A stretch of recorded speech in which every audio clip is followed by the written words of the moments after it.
రాష్ట్ర ప్రభుత్వం అమలు చేస్తున్న జగనన్న ఆరోగ్య సురక్ష ద్వారా రాష్ట్రంలోని ప్రజలందరికీ మెరుగైన వైద్యం అందుతోందని ఏలూరు కమిషనర్ సంక్రాంతి వెంకటకృష్ణ, నగరపాలక సంస్థ whip Paidi Bheemeswararao, corporator Pillangolla Sridevi, municipal health officer doctor Malathi పేర్కొన్నారు. సచివాలయం పరిధిలో నిర్వహించిన జగనన్న ఆరోగ్య సురక్ష కార్యక్రమాన్ని వారు ప్రారంభించారు. ఈ శిబిరంలో పెద్ద ఎత్తున ప్రజలు వైద్య పరీక్షలు నిర్వహించుకుని మందులు తీసుకున్నారు. ఈ సందర్భంగా వారు మాట్లాడుతూ కార్పొరేట్ ఆసుపత్రిలో అందే చికిత్స మాదిరిగా పేదలందరికీ వైద్యం అందించాలనే లక్ష్యంతో ముఖ్యమంత్రి వైఎస్ జగన్మోహన్ రెడ్డి ఈ కార్యక్రమానికి శ్రీకారం చుట్టారని, ప్రజలందరికీ ఇది ఎంతగానో ఉపయోగపడుతుందని చెప్పారు. మన నగర చాలా మంచిగా వైద్య సదుపాయం అయింది. ప్రభుత్వాన్ని తీసుకురావాలని మనకు ఈ సందర్భంగా కోరుకుంటున్నాను. ఈ కెనాల్ రోడ్ సచివాలయం సంబంధించిన కార్పొరేటర్ గారు మాట్లాడవలసిందిగా కోరుచున్నాం. భీమేశ్వరరావు. జగనన్న ఆరోగ్య కార్యక్రమానికి విచ్చేసినటువంటి మన నగర అలాగే 7వ డివిజన్ అధికారులకు, మున్సిపల్ సిబ్బందికి, ఇక్కడికి విచ్చేసినటువంటి మనకి and DIO district immunization officer గారు వచ్చున్నారు.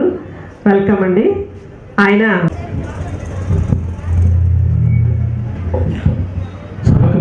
ప్రస్తుతం డిఎంహెచ్ఓ ఇన్ఛార్జిగా పనిచేస్తున్నాను.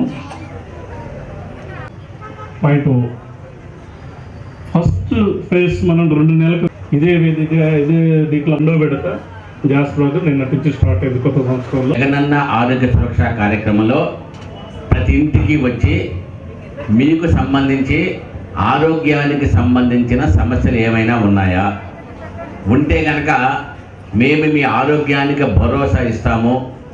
తప్పనిసరిగా ఉచితంగా మందులు ఇవ్వటం కానివ్వండి, శస్త్రచికిత్సలు ఏ విధంగా చేయించుకోవాలి, ఆరోగ్యశ్రీ కార్డుని ఏ విధంగా ఉపయోగించుకోవాలి, ఇవన్నీ విషయాలని కూడా మీకు ప్రతి ఇంటికి చెప్పడం జరిగింది. చెప్పారు, ఆపరేషన్ చేశారా, చెయ్యకపోతే చెయ్యలేదు అనే విషయాన్ని కూడా మీరు చెప్పడం. అదేవిధంగా మీకు కంటికి అద్దాలు కావాలని అడిగి ఉన్నారు, అందరికీ అద్దాలు ఇచ్చారా లేదా, ఇవ్వకపోతే ఎంతమందికి ఇవ్వలేకపోయాము, కారణాలు ఏమిటి, ఇప్పుడు ఇస్తాము ఎప్పుడు ఇస్తాము అనేది కూడా చెప్పడం కానివ్వండి. అదేవిధంగా మీరు చేయించుకొని కొన్ని రెఫరల్ కేసులు ఉన్నాయి, కొంతమంది రెఫర్ చేశాం కేసుల్ని, వాళ్ళు కూడా హాస్పిటల్కి వెళ్ళి ఆరోగ్యశ్రీ ద్వారా ప్రయోజనం పొందారా లేదా, ఇంకా వాళ్ళకి ఏదైనా ఆరోగ్యమైన సమస్యలు ఉన్నాయా, ఇవన్నింటినీ కూడా కొనసాగింపుగా ఈ రోజున ఆరోగ్య సురక్ష 2వ విడత కార్యక్రమం మనం ప్రారంభించుకున్నాం. కాబట్టి ఉండేటువంటి హాస్పిటల్ కూడా డిస్టర్బ్ కాకుండా ఉండే విధంగాను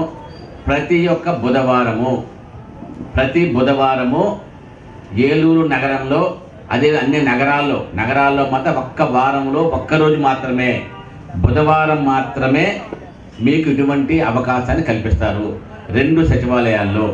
అదే చంద్రపూడిలో 1 సచివాలయం, నూజివీడులో 1, అదేవిధంగా జంగాలగూడలో 1. కానీ మన దగ్గర 2 సచివాలయాల్లో ప్రతి ఒక్క బుధవారం ఈ అవకాశం ఉంటుంది.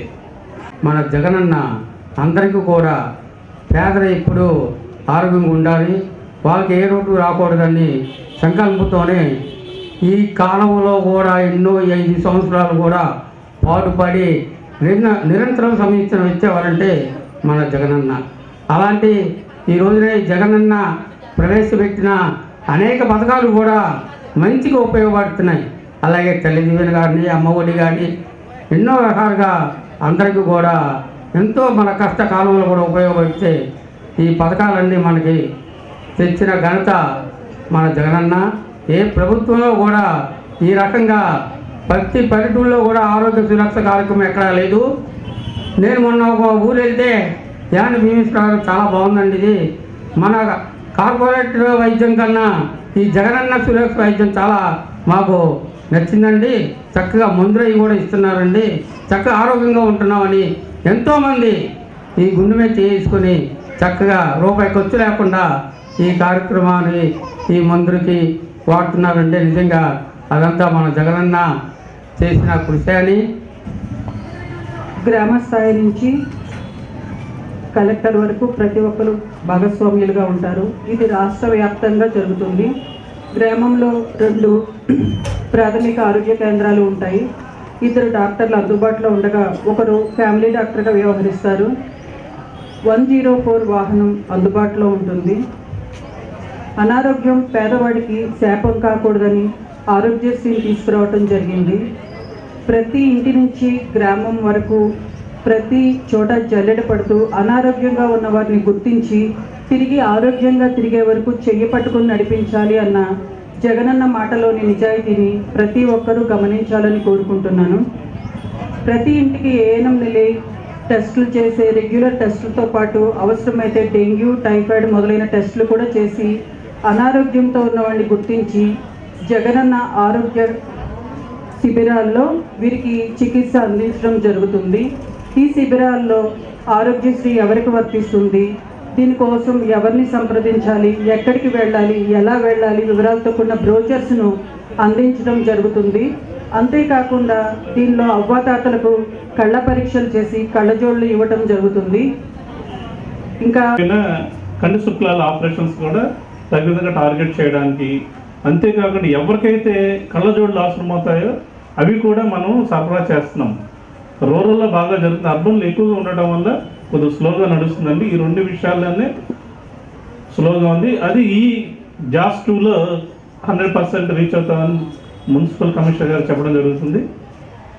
ఇంకోటి ఏంటంటే ఈ కార్యక్రమం జాస్ 2 అని అనౌన్స్ చేసిన వెంటనే ఆరోగ్యశ్రీలో ప్రతి పెద్ద ఆపరేషన్కి మనం వంతుగా డబ్బులు కట్టడం, కొద్దిగా గవర్నమెంట్ ఇవ్వడం ఇట్లాంటివి జరిగాయి. అలాంటిది ఏమి లేకుండా 5 లక్షల నుంచి 25 లక్షల వరకు పెంపొందించడం జరిగింది. అంటే 5 రెట్లు. అంటే కిడ్నీ మార్పిడి కానివ్వండి, బ్రెయిన్ సర్జరీస్ కానివ్వండి, ఓపెన్ హార్ట్ సర్జరీస్ కానివ్వండి, మేజర్ సర్జరీ చిన్నపిల్లలు వినికిడిలో ఉన్నప్పుడు సర్జరీ చేస్తారు చెవులకి, దానికి సంబంధించినటువంటి లక్షలతో కూడుకున్న పని. దాన్ని దృష్టిలో పెట్టుకొని 25 లక్షలు చేయడం జరిగింది.